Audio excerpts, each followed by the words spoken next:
Under the new city ordinance, too much of this could lead to 180 days in jail.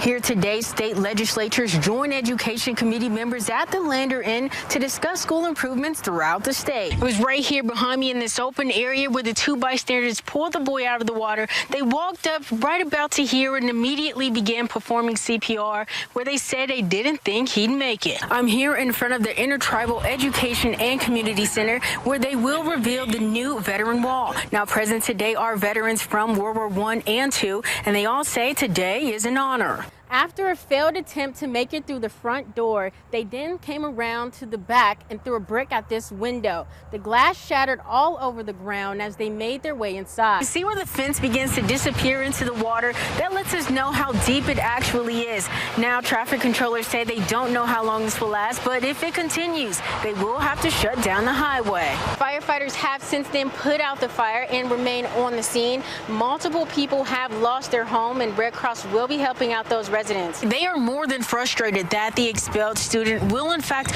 walk with classmates during the graduation ceremony for his diploma. Thermopolis middle school students experience a new kind of field day. 1, 2, 3. Kids are participating in parts of a team, doing some relay races.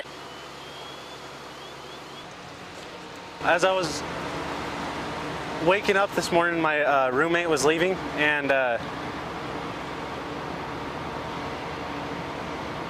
about 2 minutes after he left, I seen smoke pouring out of the top of the door, and I opened the door, and the whole corner of his room and the closet was just up in flames. And Jeffrey said the smoke filled the apartment, making it impossible to see. And so I ran out the door and I banged on everybody's door, and I was screaming fire. Residents ran out the back door. Some jumped out the window to get to safety. And I mean, about 5 minutes later, the whole hallway is engulfed in flames, and I mean, flames are just spitting out the back like a flamethrower. Fire department got dispatched shortly before 8 a.m. for a structure fire. Upon arrival, we did have active heavy flame and smoke through the building. The fire department tended to residents with minor injuries and the fire with help from local firefighters. But we did have 5 fire departments that responded to this call. We had Battalion 1, 3, and 10. The Riverton Fire Department also helped out, along with Lander City Fire Department. Today there was a lot of different things covered. Things like roadway safety, suicide prevention, bullying, and consequences for making bad decisions. For some of the kids, it can be difficult. It can bring up, some feelings that they've had recently from recent events. Cooper says there is a reason why this event is open only to 6th graders. There was a prevention needs assessment done, and it showed that between 6th and 7th grade was some of the highest percentages for kids trying drugs and alcohol for the first time. He says getting the message to students at a young age could decrease chances of drug abuse and mental issues as kids mature. Examples like the seatbelt convincer teaches kids just how important it is to make good decisions. Despite some kids being shocked by the reality, some were amazed at the possibility of their lives heading in some of these directions. The jail cell was really cool. You just get a really rock-hard bed. You get a toilet, no privacy, and you have to purchase other things. It's just not good. You don't want to be there.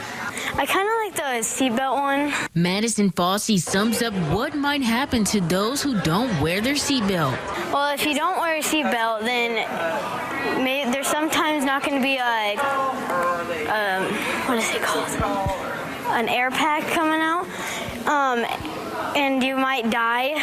Cooper says the event is not only intended to show kids the worst case scenarios. We also want them to know that there's another big side of life as far as positive decisions go and how to avoid all those negative consequences and negative things that can happen.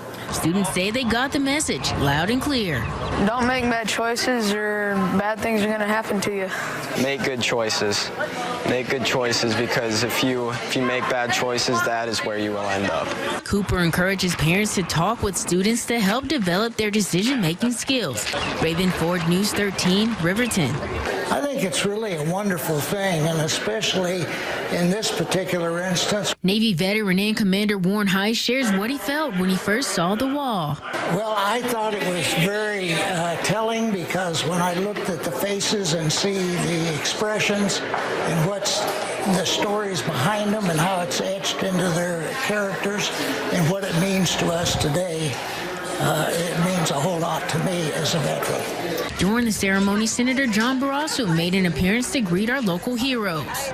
Well, you know, the beauty of it is in Wyoming we have this long history of service. So we had World War II veterans here and Korean War veterans, and then Vietnam and Iraq and Afghanistan, all of whom are held together by this bond of protecting our country, keeping us safe, keeping us free. And it is a commitment to the freedoms and the liberties that we enjoy here in America, and certainly here in Wyoming. Along with the dedicated veteran wall, Senator Barrasso presented each veteran attending with a special coin.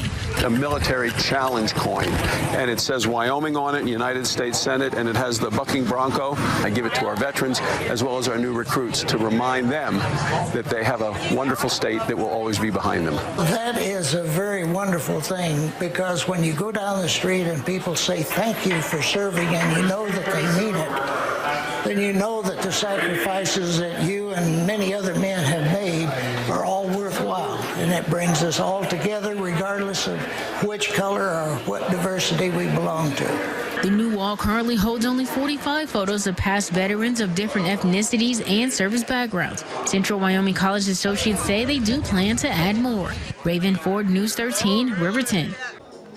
Student athletes around the county participated in the All-Star Game, but they aren't just any athletes. I waited for the WHSAA All-Conference and All-State nominations to come out. Athletes rated as top players by the Athletic Association showed up to represent their schools from Lander and Riverton to Wind River, Shoshone, and Du Bois. The best part, all the communities came to support. I mean, it's pretty nice to have such a great community out here. It's a great feeling to able to know that people are out there like cheering for you and stuff. Players say they didn't think it would really happen. It was just like you really wouldn't have thought that they would have put this on, but it was exciting. I just thought it'd be like some little game the whole community would come together for, but it's been a pretty big thing. But they're happy it did. I always wanted to do this, but I don't know. The only time I play with like other kids is in tournaments. On the court, you can see the smiling faces from the players. They say it's the positive atmosphere that kept their spirits high.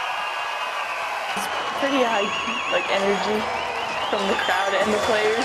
The energy is huge. It just gets me going, honestly. I don't know about anybody else, but it gets me going. It gets me going. It's their humility, man. It's their humility. Nobody's acting like they're a big shot around here. You look at them, see them on the floor cheering on other shooters in the contest and stuff. It's just great. It's just a great atmosphere. So much positivity.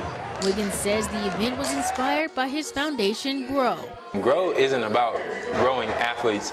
It's really about inflicting discipline, respect for your elders, respect for one another, teammates, camaraderie, the whole nine. He hopes to start a trend of respect and positivity within the communities across the county. That's what it is. It was a huge honor. I just feel grateful to be part of this. I want to thank GROW for getting all this together, and I know it's great for the community. Wiggins says he's grateful for the opportunity. I just have so many people to thank. I don't even feel like I have the time, but to any and everybody that, believed in this from the beginning, from it being just a dream to an idea to a reality, I just want to thank you from the bottom of my heart. Players have already asked the All-Star event become a county tradition. Raven Ford, News 13, Ethan.